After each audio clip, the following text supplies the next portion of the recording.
So what we're going to do is some propagation experiments. I've done the preliminary experiments. I'm just ready to kind of dive in and do a little bit larger numbers and experiment with this timing. So what I'm really looking at is methods to take a single variety of cactus and quickly propagate it into large numbers of plantable cactus with roots.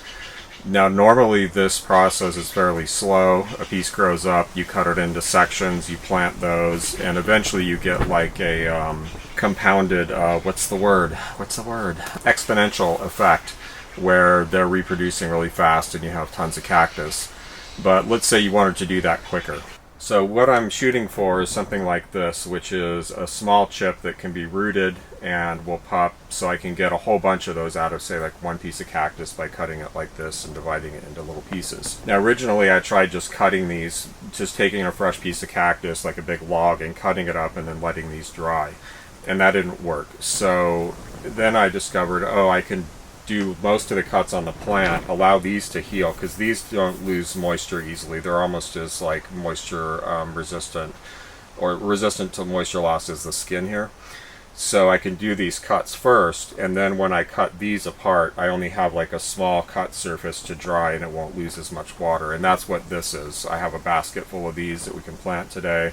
I have this cactus over here we'll look at that's ready to be divided up. And then I'm going to refine this process because it was pretty messy, to try to get a much cleaner, to try to get that whole process to go just more smoothly. And I have a whole plan for that too. So we're going to do all of that stuff today. We're going to plant these chips. We're going to make these chips, put them on to dry. We're going to slice up a few columns of cactus and set them up to cure. And then after those cure for 2 to 4 weeks, I'm going to cut them into these pieces, cure those for another month or so, and then plant them for the whole winter. So hopefully by spring they'll already have roots and they'll already be popping. That's the timing I'm trying to do, and that's why I'm doing this today on August 15th. I might be able to push that a little bit further, like the third week of August or even the beginning of September. This is the timing right now in the middle of August that I suspect is going to be the best. It could end up needing a little more time than that, but I think this will work out because September here is actually usually dry and quite hot. So that's what we're doing today. Let's get busy. We've got lots to do. I've already cut this one off, so we're just going to cut the rest of these. And then we're going to make some more of them. So you could see this was a pretty much of a mess. Look at that, was barely attached. This thing fell over completely over here. And we're going to fix that problem today. I have a plan. I'm pretty sure it's going to work great. Yeah, that's about it. But we're going to shorten this whole thing off because you could see it's all cut up and messy here. This is yogi. It's not something I really wanted to propagate a lot. It's just something I was testing on. Today we're going to be propagating stuff that I do really want to, increase in numbers a lot quickly. So we're doing it for real today. These were just experiments. Although I'll definitely root these yogi chips and they'll probably be available. The other thing is eventually I could see making these nice chips, healed up and everything, and just selling them for like a few dollars a piece. Someone could say, come to my site and buy a whole collection of desirable cactus clones for super cheap, right? We're going to do cutting these up and planting these Jules Giant chips last. Let's go ahead and get started with splitting the cactus and making the thing that's going to keep this whole structure from collapsing when we cut it.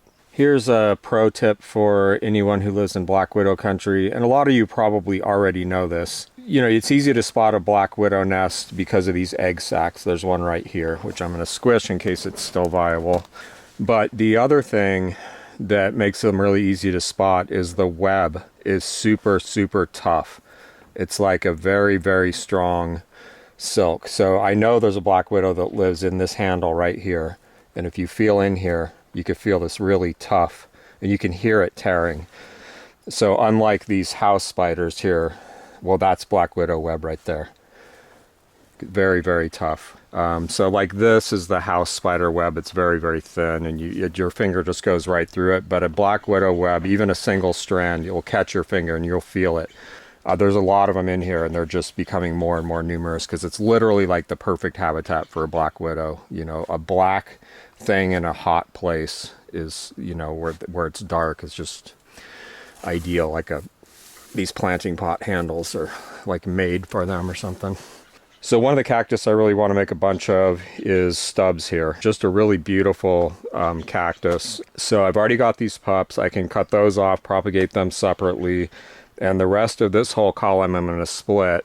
And then the big one I want to let go so I can get it to flowering size and use this to do cross-pollinations. This is fairly long, as you can see. And when I cut that all the way down low here, if that works, it may be tricky because I have to get into like this side that's against this cactus. So we'll have to see how that goes. But I can probably do it because since it's six-sided, that means that it is six-sided, right? Let me double check. Yeah, since it's six-sided, that means I can cut from one groove all the way through to the next groove straight down the middle. So that should make that possible. I may have to like hold these apart a little bit or even put like a spacer in there for a minute. But since this is so long, it could very well flop. What's going to happen is when I cut it, it's going to lose moisture really fast because it has all this fresh cut surface, right? To just dump moisture out, and it's going to get really floppy, and then those things can fall over, which is what happened to the last one. My plan is to put in basically just a simple spiral piece of wire that goes in the middle there, and that will hold the whole thing open, but it will allow it to breathe. Ideally, it just has the minimum number of very small contact points so that the whole inside can dry really easy, and there's full, like, easy air circulation through the whole thing. This should not be very prone to infection because it's so dry and hot right now that things are just going to dry right up.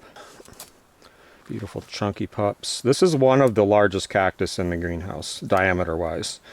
I think it's probably going to be as big as Jules Giant, at least in this greenhouse as things are growing right now. In the ground, we'll see. And then that Scopulicola is bigger. I mean, the Terschekii are bigger. And beautiful. Look at the symmetry and the close spine spacing. Cool blue-green color. Since this is so symmetrical, we could probably just slice like straight down and cut through the middle all at once. Just from previous experience, I'm going to tend to go more like this and try to cut to the middle. It's easier to control for me to just go more down like this. We'll just see how it goes. I want to use this whole thing. I want to turn this whole thing into chips. So I'm going to leave only about 3 inches. But from what I've seen so far, I think this is going to work. Otherwise, I wouldn't be investing so heavily into this and the cut that I really actually care about. There's a few grafts of this, but otherwise this is it, this one plant, because it's a pretty new seedling. The final rib here that's in the back, but yeah, this pulls away pretty easy, so I think we'll be able to just, yeah, I can kind of open this apart, look down the back here, look down the front. It's all going pretty good there. Yeah, and now everything's easy to push out of the way because it's not one solid piece anymore. Haven't messed anything up yet. The other factor is that I want to put these cuts in. You know, I want to cut most of the way, if not through the whole skin, so that those cuts are mostly made, mostly healed. So these horizontal cuts, I want them to open and dry out really fast. So by putting something in the middle, we're going to try to cause the whole rib to flex around like a football shaped kind of shape, you know, tapered at both ends, so that all these cuts will open up, and then we'll tie that in place. It's always tough to balance between what I want to keep growing so I can get it to flowering size. For instance, this I probably want a lot more of, but there's only these 2 tall ones left here, and I'm going to let those grow so they can get to flowering size. Same with Verity here, which has been, you know, hacked and butchered and cut to pieces for propagation already. A Spiritu Cabra I want to go in pretty heavily on. That's this right here. And I think we'll go ahead and cut one of those as well. This one is odd because it was 4-sided when it started. And so, like, you can see the problem we're going to have dividing that up. Whereas this one's been 5 the whole way. It's nice and symmetrical. It's a real beast of a cactus. It's real blocky. Not perfect blocky, but you can see it's quite leaning in that direction. Beautiful color. Being a partially Brigesii SSO2 cross, it's pretty, how do you say, heroic. We'll leave a little bit at the bottom to resprout. So since this one is 5-sided, I have no choice but to go from each groove to the center. And of course, the potential there is to overcut past the center. Not a big deal. I don't think that's anything to worry about. Another black widow nest under this handle. I mean, they're not that aggressive unless you get up in their face and put your hand on their nest and stuff like that. They're going to tend to run away like most animals, right? Man, I was out like walking this morning really early. It was just barely starting to get light. And this skunk like runs down into the road and starts running at me like full speed for a skunk, which isn't very fast. But of course I freaked out, right? It's like, what's his deal? So I start running the other way. Like, I'm not gonna run, like, it's a skunk, right?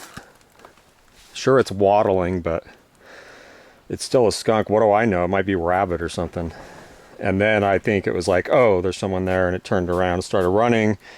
And then I kept walking. It's like going up the road, and then it turned around and started running at me again.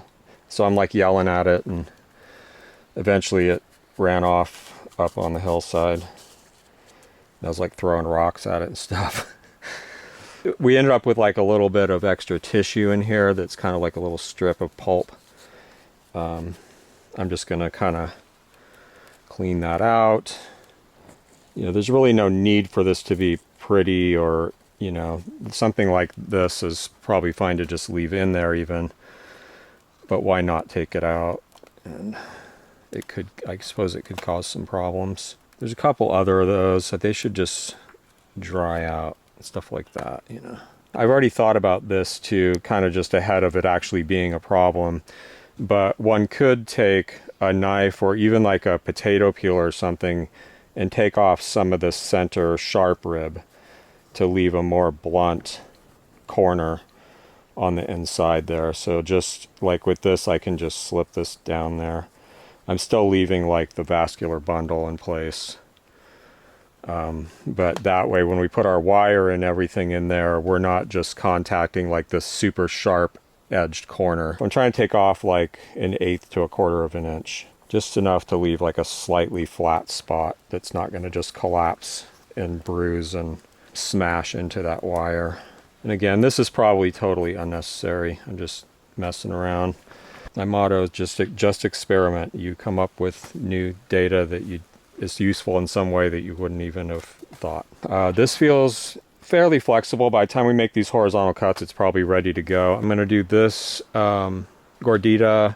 I may do this Verity as well. I want these to be bigger, but they just aren't. So, and as far as this year's goes, for this timing, you know, it's now or never. So I can't wait for them to get bigger this year, even though they will, because we still have like 6 weeks at least of growing season left. But for sure, this gordita here. So let's go ahead and see if we can slice just down the middle of this one. That seems to be working pretty good. And we want to go to the same level. I'm trying to leave a little bit so that it will sprout back. So the nice thing about splitting them this way, if it's an even number of ribs, is that there's no like extra little shreds and pieces because you're trying to like go to the exact same spot every time. Looking good on that. And we're gonna do this King Tubby. So this one really curves a lot. Here's a cool Shark's Blue TPM that Jimmy gave me. Super blocky, flat sides, even at a high rib count, 7 ribs. Pretty neat morphology. He gave me this too, which is Wachuma scopulicola. Very blocky, flat sides. Let's see how this goes.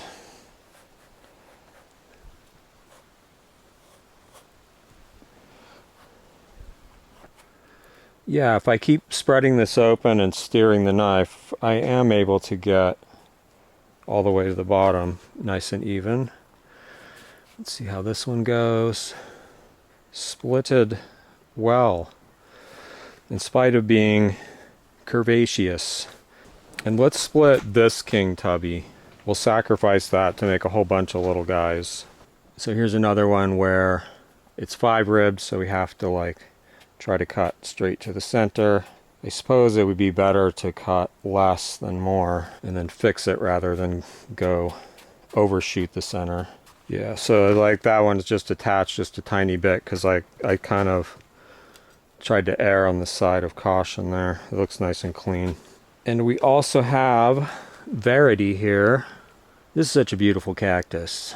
Nice small spines, gorgeous scopy type presentation, but scopes, as many know, are kind of weak sauce, and this is not.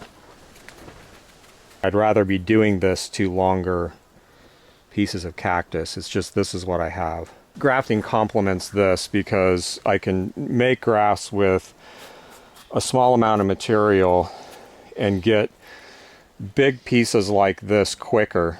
You know, I could take a piece this long and make a whole bunch of grafts and get a bunch of stuff like this in 1 year versus growing that one piece longer for a whole year and then getting maybe, you know, a foot or so of material to do this to.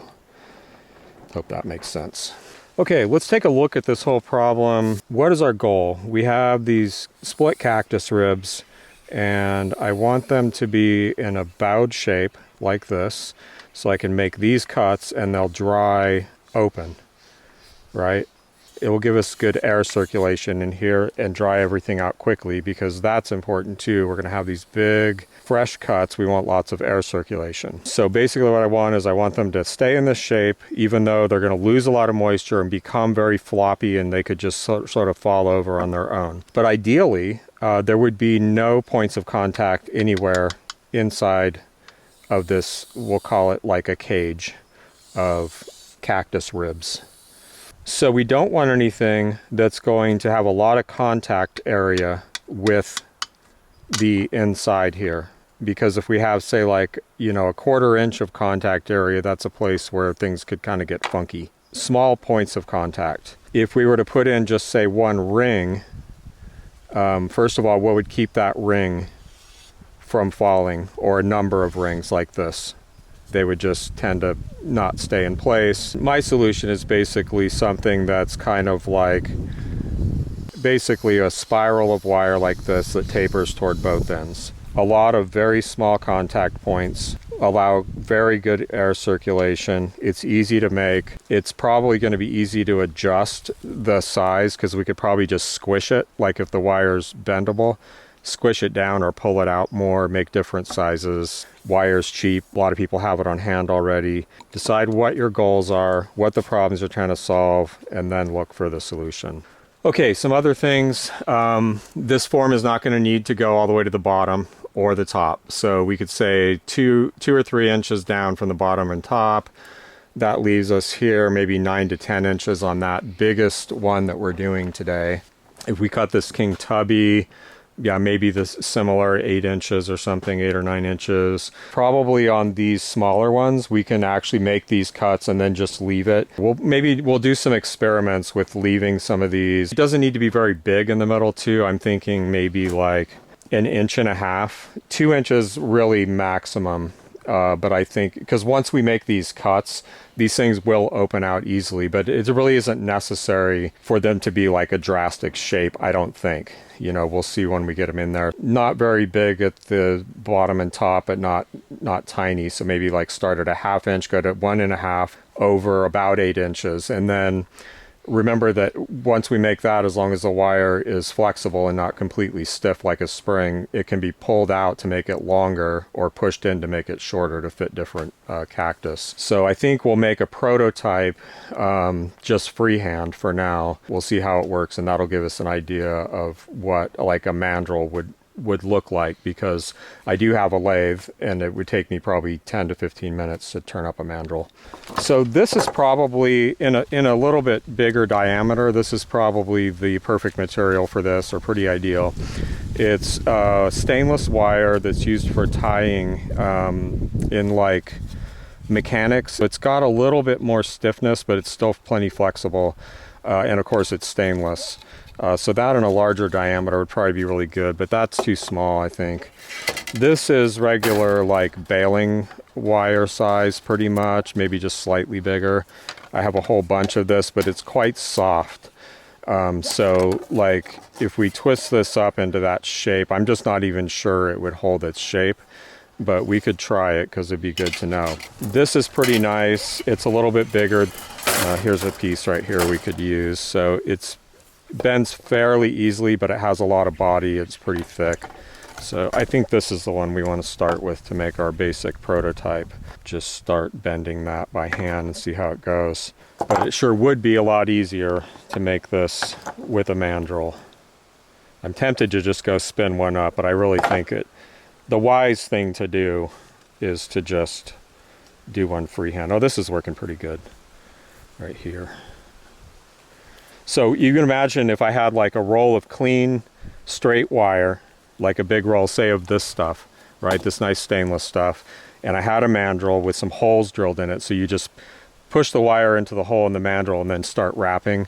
So we're getting to the point where I really want to start going down in size. Again, tapering toward the other end. Also, a mandrel would make this very even. So like you can see this is really uneven. So the ribs might end up not even touching some of these or something like that. And now, like I said, if we want to expand this, we just pull on it. And if we don't, we push on it. And that looks just about right for maybe some of those larger sizes. Do a little tweaking as we put it together. Probably the largest King Tubby graft I have. And I'm going to go ahead and do this too. This is a good one to test our prototype out on. So we're going to go ahead and say every little bit here, we're going to cut in pretty much all the way through the skin or very close to it. If our wire form is too big, these are going to break because they're going to have to overbend. I'm making a cut every 2 aerials, and I'm making the cut just above an aerial and leaving, enough there should be enough, I hope, for the bud underneath, the aerial to sprout out. As far as the brittleness of these and these breaking as we're forming them and all that, we're just going to have to find out a possible solution to that problem, just foreseeing that as a potential problem, which I think, it could be letting them get a little bit dehydrated. They'll become more and more floppy and loose. Like say if you harvest a willow shoot and you want to bend it, when it's fresh and absolutely chock full of water, it's actually a little more brittle than it will be if it dehydrates a little bit. That's generally a truism about plant materials. Okay, friends, the moment of truth. We take our thingamawaki. We'll see how hard this is to kind of adjust around. These things might slip all over the place and not stay where we want them. So many things could go wrong. Let's worry about them, just in case it does any good. These thin corners of tissue are kind of squishing into it. I perceive that might be a problem, but now I'm thinking maybe it's a benefit. Maybe it'll help keep these things in place. So like keep, adjusting these around. Okay, yeah, these are bending really, really nice. They don't feel like they're going to break. And there we go. We'll open this up nice and flexible so it's not so tight, and that'll make it easier to work with. There we go. Oh wow, that one almost broke through just from bending it around. These ribs aren't even, so the pressure is never going to be even. These cuts aren't even. you know, et cetera, and so on. So hopefully, you know, these are open a little bit. These maybe are not, so they could use a little bit longer thing, or maybe we could just scoot this down a little bit. There we go. Yeah, now that it's in place, I can just sort of scoot it around. And now looking in here, I would say, you know, making that wire thing a little bit longer. That's probably 7-ish. So maybe like, yeah, 9 inches, a little smaller at the bottom, a little smaller at the top, a little more even. All those things could be good because like up in this area, like it's not really touching much of anything. In fact, I'm going to take it out and do what we talked about and expand it to be a little more appropriate. Oh, also it's not straight. And it's not even, right? Like it's not a nice even taper where that like the ribs are just going to like float right along there. Put it back. I am smashing up this tissue on the inside a bit, but again, it's so dry and nice out that I just think none of that's going to be a problem, even if there's little tears and tag ends and stuff that might easily become infected under other circumstances. I just don't think they're going to be a problem right now. And that's one of the reasons I'm doing this still while we're still in August here. Okay, that's a little better. We're just going to have to tie this up and see how it goes. I am going to do one more thing though here, which is add another wrap or rubber band down here, because I have a feeling this could get real soft and start to collapse, and we can easily prevent that with a second rubber band. Since the rubber band's grippy, we get to like adjust it, open up these things a little more if we want. This is quite thin right here. It's almost broken. So I think, yeah, it actually broke and tore while I was handling these things. So we're going to have to be a little more careful maybe in the future. This one's going to be shorter, maybe like the size that we made that one in the first place. But I think I like the mandrel idea. I'm going to make a mandrel. Let's go make a mandrel.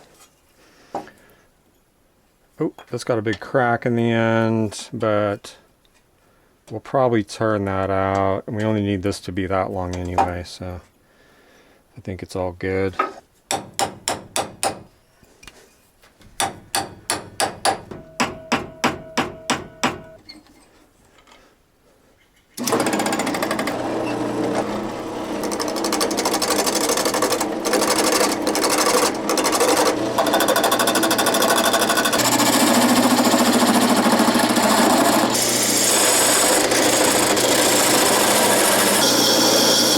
We'll start with that as the middle diameter of the mandrel.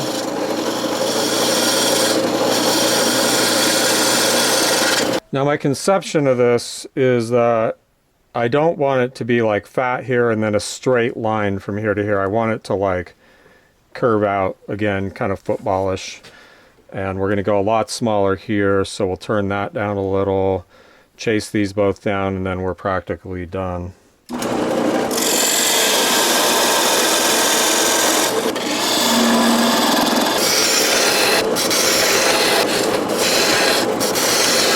We can switch now to the skew. That'll finish it at the same time as it finishes the shaping. There we go. Now one thing I do want to do here is we're going to drill a hole there. We'll stick the wire in it and then we can bend it up and start going around.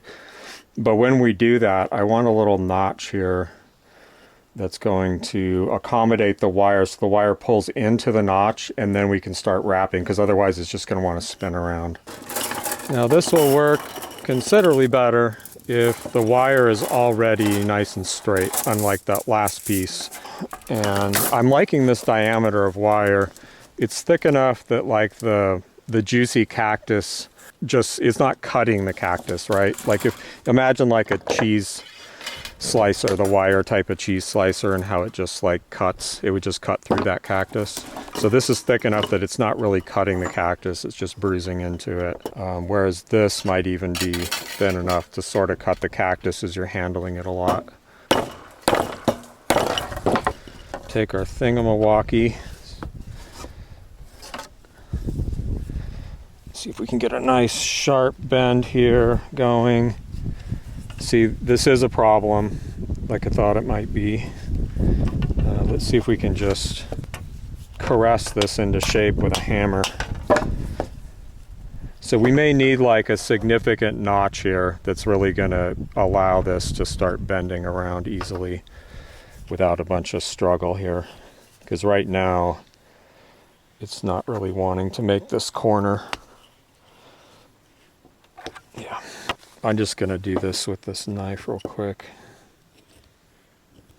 Just a little deeper, and I'm also shaping it in a way that it curves off in this direction that I want to go.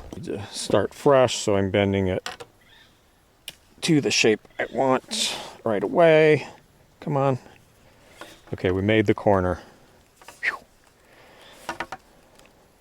Maybe a little big, but look how sweet that is. So you imagine having this wire maybe on a roll or something, and you're just like spinning it up really fast. If you had actually a machine shop doing something like this, you'd make a little machine that turned this for you, and you would just like feed the wire onto it. But we don't need to go quite there. But we are going to have to like bend this out of shape slightly. Let me just put it back.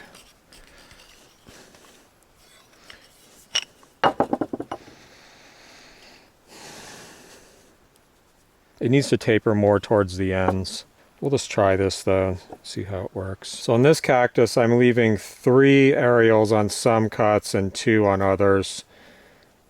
Since these aerials are so closely spaced, 2 might be a little on the small side.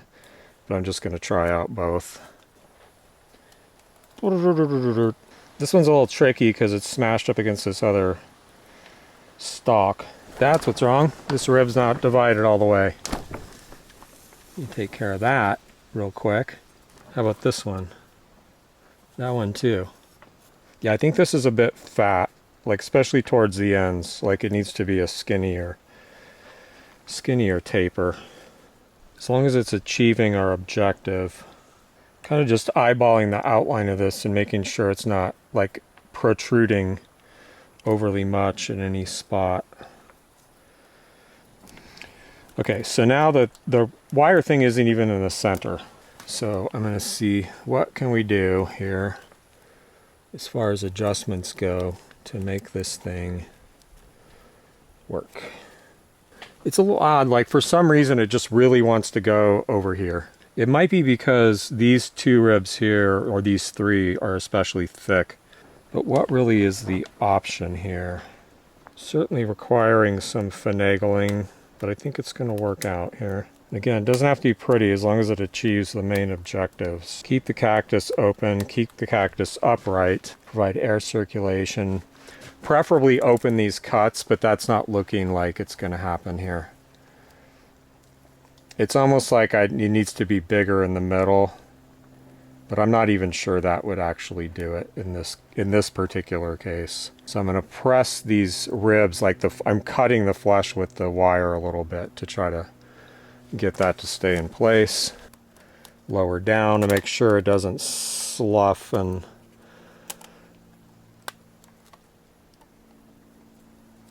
like blurp out. We'll just see how that goes. Not as smooth as I would have hoped, but it's okay. This one has especially fewer twists, but I'm wondering if like a lot more twists so that it actually has more of a shape, like more of a solid shape. I mean, they could even be like 1/2 inch apart, maybe using a thinner wire. Okay, so yeah, this is proving to be a problem where like the ribs aren't very symmetrical and some of them are thicker. So it's throwing off the tensions of making it hard to get the thing even. In order that they're less floppy to start with, I'm going to go ahead and put the rubber bands on before I cut the horizontal lines. I had thought of that before in the past, but I just remembered. In this way, like I don't have to handle them a lot after they're cut, which is, sketchy. I'm not really getting as much of the spreading effect on these as I wanted. I guess it would require quite a bit larger diameter in the middle there. But that, presents other problems. Like if it's too drastic, these might break when they're cut. You just have to find out. So these two short ones right here, I'm just going to leave because I just want to see what happens. I think being so short, and especially this one being fat too, I think they're just going to kind of curl and they'll be fine.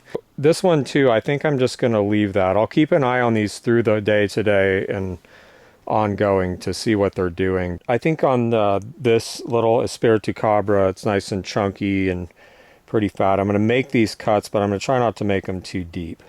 And then I'm just going to leave it. And if it gets all floppy, I can fix it today later, as long as I remember to come and check it out. But yeah, I don't want to make these too deep because then they're more likely to fall over. Okay, so we'll see how all those perform. We have stubs, King Tubby, Espiritu Cabra, Gordita, and another King Tubby that I'm going to leave. Even though this one looks like it could be problematic, and keep an eye on it today. If anything goes wrong, I should be able to catch it. I'm going to get a sandwich or something, and then either today or tomorrow we'll cut those up, get these Jules Giant planted, talk about the planting system I'm going to use, at least to start with, and whether or not it might be adequate.